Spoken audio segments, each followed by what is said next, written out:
साहेब आमचे म्हणाले राज्यावर कर्ज अधिक आहे, तर मी म्हटलं आपण सोप्या शब्दात सांगावं. प्रभू साहेब, मी तुमचं निवडणुकीचं ॲफिडेव्हिट बघितलं.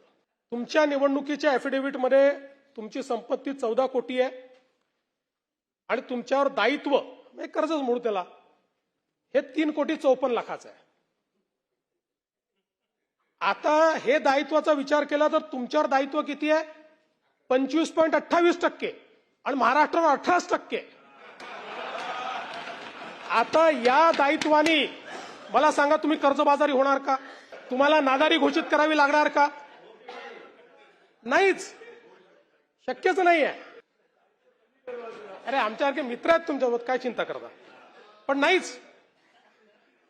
म्हणून म्हटलं सोप्या शब्दात लक्षात घ्या की जसं हे कर्ज घेतल्यामुळे तुम्हाला नादारी घोषित करावी लागणार नाही, तुम्ही कर्जबाजारी होणार नाही, ती परिस्थिती महाराष्ट्राची तुमच्यापेक्षा थोडी उत्तम आहे.